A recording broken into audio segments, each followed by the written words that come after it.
باقی ہے تو بات کہ اللہ کے اور آسمان کے گناہوں سے ایک جن نکل سکتے ہو تو نکل جاؤ، تم وہاں بھی ہماری حکومت پاؤ گے۔ دارالعلوم کا جلسہ ہے، لوگ سائنس پر بہت سیما کھلا رہے ہیں، لیکن قرآن سائنس کے علوم کے لیے ایسے رہنما اصول فراہم کر رہا ہے، اس لیے کہ اللہ کی کتاب تمام علوم کا سرچشمہ ہے۔ جس وقت قرآن نے یہ کہا اے جن و انس اگر تم زمین اور آسمان کے کنارے سے نکل سکتے ہو تو نکل جاؤ، وہاں بھی ہماری حکومت پاؤ گے۔ مطلب کیا؟ اس وقت تو لوگوں کو شعور اور ادراک ہی نہیں تھا کہ کوئی زمین کے کنارے سے بھی باہر نکل سکتا ہے۔ یہ ممکن ہے زمین کے کنارے سے باہر نکلنا، یہ بنیاد کس نے فراہم کیا؟ اس بنیاد کو فراہم کرنے والی کتاب کو قرآن مقدس ہے۔ اور پھر یہ بھی بتا دیا جہاں جاؤ گے وہاں کوئی اور نہیں، اللہ ہی کی حکومت پاؤ گے۔ اس کا مطلب یہ کہ اللہ کی حکومت اور حکمرانی سے تم کہیں باہر نہیں جا سکتے، اس کی حکومت ہر جگہ ہے۔ تو آج یہ کر رہا تھا، اللہ نے قوت دی، اللہ نے طاقت دی، اللہ نے دیکھنے کی قوت دی، سننے کی قوت دی، کھانے کی قوت دی، پینے کی ہر نعمت کو اللہ نے دی ہے۔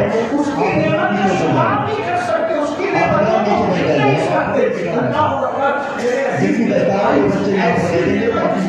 آپ نے توجہ بھی نہیں کی ہوگی، یہ آنکھیں بار بار جو ہے پلکیں بند ہوتی ہے، کھلتی ہے، بند ہوتی ہے، کھلتی ہے، کیوں یہ نعمت کیوں ملی؟ آخر فلک کے بالوں کا کام کیا ہے؟ لیکن ذرا سا اس کو کاٹ کر کے کوئی دیکھے، اگر یہ فلک کے بال بار بار کھلنا اور بند کرنے کا نظام نہ ہو تو ہماری آنکھوں کا نظام کیا ہوگا؟ ہماری آنکھوں کی کیفیت کیا ہوگی؟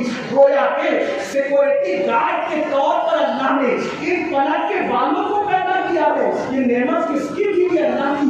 اور آپ اتنی سادگی سے کہتے ہیں مولانا نماز کے لیے ٹائم نہیں ہے، وہ اللہ کس نے ساتھ کیا میرے بھائی، ہر نعمت کیا میرے بھائی، اس اللہ کے لیے ٹائم نہیں۔ اور پھر ایک وقت کی نماز کے لیے صرف 10 منٹ کا ٹائم ہے، 10 منٹ بس، اس سے زیادہ نہیں۔ آپ 5 وقت کی نماز پڑھو گے تو 50 منٹ کا ٹائم لگے گا، پھر بھی وقت نہیں نکالتے، پھر بھی ٹائم نہیں نکالتے۔ تو یاد رکھنا، اگر نہیں نکالو گے نا اللہ کے لیے ٹائم تو پھر اللہ کا عذاب ہے۔ شدید، میرے رب کی پکڑ بڑی سخت ہے۔ اب آئیے، اللہ اکبر، ایک کتاب ہے جو سرکار غوث اعظم شیخ عبد القادر جیلانی کی طرف منسوب ہے، اس کتاب کو بنیاد الطالبین کہتے ہیں۔ میں وہاں سے حضور غوث پاک شیخ عبد القادر جیلانی رضی اللہ تعالیٰ عنہ نے ان کے نانا جان کی حدیث لکھی ہے، میں اس کو بطور مفہوم پیش کرتا ہوں۔ اگر آپ نماز نہیں پڑھو گے، 10 منٹ کا ٹائم نہیں نکالو گے، نقصان کتنا ہے، کتنا گھاٹا ہے، کتنا خسارہ ہے۔ وہ اللہ کے حبیب، خیر کا نبی، صادق و مصدوق، خاتم النبیین صلی اللہ علیہ وسلم ارشاد فرماتے ہیں، حدیث پاک کا مفہوم ہے کہ جو بندہ نماز ترک کر دے، اب نماز چھوڑنے کا نقصان کیا، اس پر میں اپنی بات پوری کروں گا، لیکن آپ سب کی توجہ، بہت توجہ، اپنی بہنوں کی بھی خاص توجہ، یہ صرف بہانے میرے عزیز، بہت بہانے کی ٹائم نہیں ملتا، ٹائم نہیں ملتا، جھوٹ ہے، بہت جھوٹ ہے۔ اگر نماز کے لیے ٹائم نہیں، فیس بک کے لیے وقت کہاں سے، یوٹیوب کے لیے وقت کہاں سے، دوستوں کی محفل کے لیے وقت کہاں سے، واٹسپ کے لیے وقت کہاں سے، یہ سارے بزرگانوں کے لیے وقت کہاں سے؟ آج اتنا ٹائم اپنے پاس ہے، اس سے پہلے اتنا ٹائم لوگوں کے پاس نہیں تھا۔ 10 منٹ کا ٹائم نکالو، بہت بڑی بڑی مصیبتوں سے بچو گے، بہت بڑی بڑی بلاؤں سے بچو گے، اللہ سے رشتہ جڑے گا، اللہ کے قریب آ جاؤ گے، رسول اللہ صلی اللہ علیہ وسلم کے قریب آ جاؤ گے، حضور کو خوش کر دو گے۔ اللہ اکبر، تو آقا کریم غیب کا نبی صلی اللہ علیہ وسلم کے فرمان کا مفہوم ہے، جب بندہ نماز چھوڑتا ہے، نماز ترک کرتا ہے، تو اللہ تعالیٰ اس کو 12 مصیبتوں میں گرفتار کرتا ہے، اللہ اس کو 12 تکلیف اور مصیبتوں میں گرفتار کرتا ہے۔ 3 مصیبتیں اس کو دنیا میں آتی ہے، 3 مصیبتیں اس کو مرتے وقت آتی ہے، 3 مصیبتیں اس کو قبر میں آتی ہے، 3 مصیبتیں اس کو میدان محشر میں آتی ہے۔ اب یہ 12 مصیبتیں ہیں، یاد رکھ لو، یا 10 منٹ کا ٹائم نکال کے نمازی بن جاؤ، یا پھر بھیانک مصیبتوں کے لیے تیار ہو جاؤ۔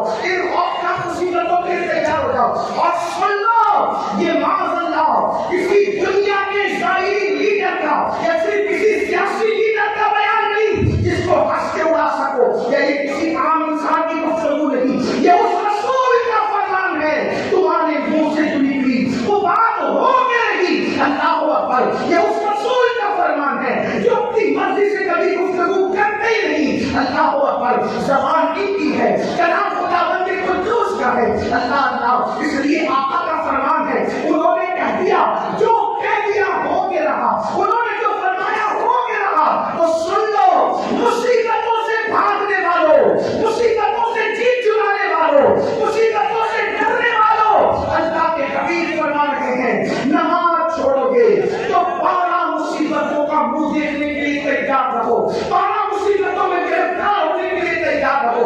آگے 3 مصیبتیں دنیا کی کیا ہے ذرا اس پر توجہ کریں۔ اللہ اکبر، کتنا ترس آتا ہے میری قوم پر، کتنی نادان ہے یہ قوم، ہر مصیبت سے پیچھا چھڑا رہی ہے، اور وہ بھیانک مصیبتیں جو نماز کی وجہ سے آ رہی ہے 10 منٹ کا ٹائم نکالنے کے لیے تیار نہیں۔ آؤ آؤ اپنے رسول، اپنے آقا جو ماؤں سے زیادہ شفیق ہے، ماؤں سے زیادہ رفیق ہے، اللہ اکبر، خون کے رشتے اتنا ہم سے پیار نہیں کرتے جتنا آمنہ کے لال نے پیار کیا ہے۔ حضور نے امت سے کتنی محبت کی ہے، اس کا احساس تو کرو۔ اللہ کے حبیب نے اللہ کے عذاب کو کیوں بیان کیا؟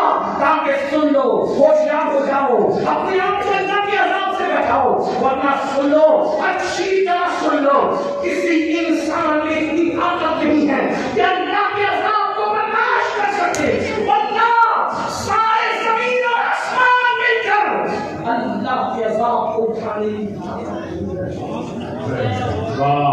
یہ نازک سا وجود جو ٹسو کھٹمل اور چوٹی کے کاٹے پر بھی بے چین اور بیقرار ہو جاتا ہے، اللہ کا وہ عذاب کیسے برداشت کر سکو گے جو زمین اور آسمان برداشت نہیں کر سکتے۔ ایک بزرگ بہت روتے تھے، کسی نے پوچھا رونے کی وجہ کیا؟ فرماتے ہیں اگر اللہ مجھے گرم پانی کے عذاب سے ڈراتا تو بھی مجھے رونا ہی تھا۔ اللہ نے مجھے گرم پانی کے عذاب سے نہیں ڈرایا بلکہ اللہ نے مجھے جہنم کے عذاب سے ڈرایا۔ جہنم کے عذاب کے بارے میں قرآن کہتا ہے القاریہ القاریہ، جہنم کے عذاب کے بارے میں قرآن کہتا ہے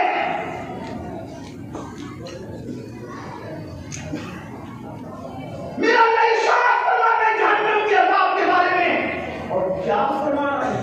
اللہ فرماتا ہے کہ جس دن کافر اللہ کے عذاب کو دیکھیں گے تو کیا کہیں گے؟ وَيَقُولُ الْكَافِرُ يَا لَيْتَنِي كُنتُ تُرَابًا، کاش ہم مٹی ہو جائیں۔ وہ مٹی ہونے کی تمنا کریں گے، اللہ کے عذاب کو دیکھ کر کے وہ مٹی ہونے کی تمنا کریں گے۔ اللہ کے عذاب کا حال کیا؟ میرے عزیز میرے بھائی، اسی لیے صحابہ جی نے جنت کی بشارتیں ملی تھی، اور راکھان پر اس لیے نہیں ہوتے تھے، انہیں پتا تھا اللہ کا عذاب۔ ام المومنین، یہ میری مائیں اور بیٹے موجود ہیں جنہیں نماز کا طریقہ بھی صحیح نہیں پتا، یہ گھمنڈ میں ہے مولانا ہم تو جنت ہی میں جائیں گے۔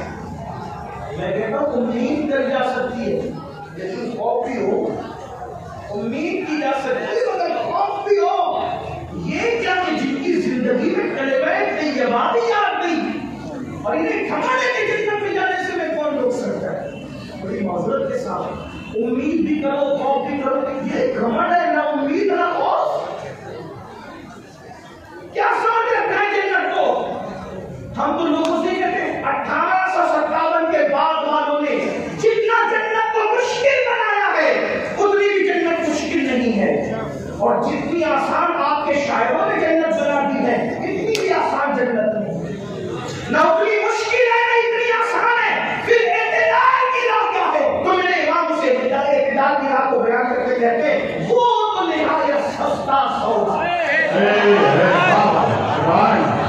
اعتدال کی راہ کیا ہے؟ 1857 کے بعد والوں کی فکر جو انہوں نے بہت مشکل کری، کچھ بھی کر لو جنت میں نہیں ہوگا، یہ مشکل۔ اور آپ کہاں یہ ان کو دیکھو اور ان کو دیکھو جنت ہو جائے۔